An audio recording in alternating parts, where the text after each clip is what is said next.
నమస్కారం అండి. నా పేరు డాక్టర్ ప్రవీణ్. డయాబెటిస్ అంటే ఏంటి? మధుమేహం అంటే ఏంటి? దీనికి సంబంధించి మనం ఎలాంటి జాగ్రత్తలు తీసుకోవాలి?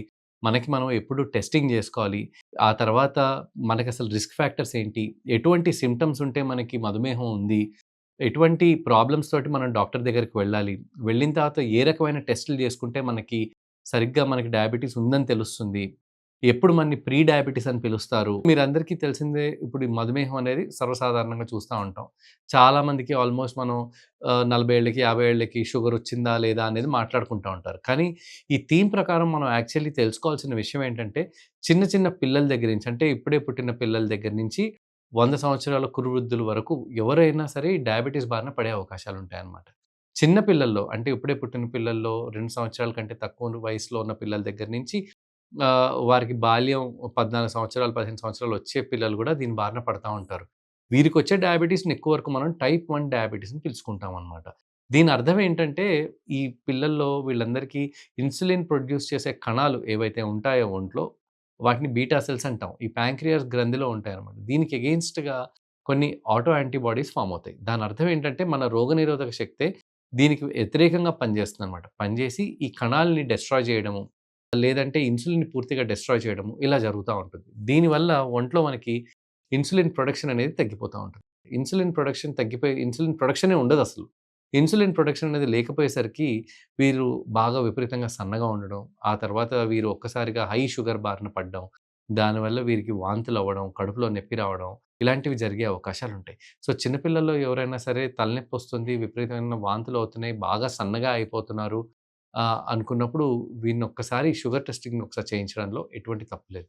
దీంట్లో ఎక్కువ వరకు వీరిలో ఏంటంటే యూరిన్‌కి ఎక్కువ సార్లు అంటే మూత్రానికి ఎక్కువ సార్లు వెళ్ళే అవకాశాలుంటాయి. ఒంటిపైన చిన్న చిన్న కురుపులొచ్చే అవకాశాలుంటాయి.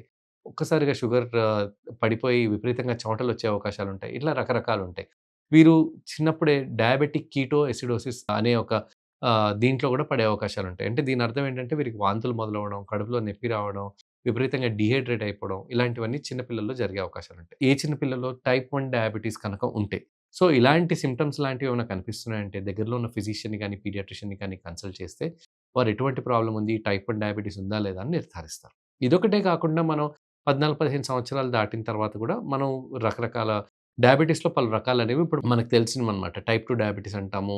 ఇప్పుడది కాకుండా ఇంకా దేర్ ఆర్ మోనోజెనిక్ డయాబెటిస్ అని రకరకాల పేర్లున్నాయి. ఇప్పుడు డయాబెటిస్‌లో గూడా పలు రకాలనే ఉన్నాయి. కానీ ఎక్కువ వరకు 80-90% వరకు ప్రజలు బాధపడేది టైప్ 2 డయాబెటిస్ తోటి. ఈ టైప్ 2 డయాబెటిస్ అంటే ఏంటి? దీంట్లో మెయిన్‌గా ఇన్సులిన్ మనకని ప్రొడ్యూస్ అవుతుంది. ఇన్సులిన్ అనేది ఏంటంటే, ఇది మన ఒంట్లో షుగర్ లెవెల్‌ని తగ్గించేది ఇన్సులిన్ అంటాం అన్నమాట. ఒంట్లోనే మనకి ప్యాంక్రియాస్ అనే గ్రంథి ప్రొడ్యూస్ చేస్తుంది ఇన్సులిన్. అప్పుడప్పుడు ఈ ఇన్సులిన్ పూర్తిగా దాని శక్తి సామర్థ్యానికి తగ్గట్టుగా పనిచేసే అవకాశాలుండవు. దాన్ని ఇన్సులిన్ రెసిస్టెన్స్ అని పిలుచుకుంటాం మనం. ఈ ఇన్సులిన్ పూర్తిగా దాని శక్తి సామర్థ్యాలకు పనిచేయలేకపోవడానికి రీజన్ ఏంటంటే, ఒంట్లో కొవ్వు విపరీతంగా పెరిగిపోవడం. దానివల్ల ఇన్సులిన్ రెసిస్టెన్స్ అనేది బాగా వస్తుంది. ఈ ఇన్సులిన్ రెసిస్టెన్స్ వచ్చి ఇనీషియల్లీ మనకి మెల్లిమెల్లిగా మనకి ఐడెంటిఫై అవ్వదు.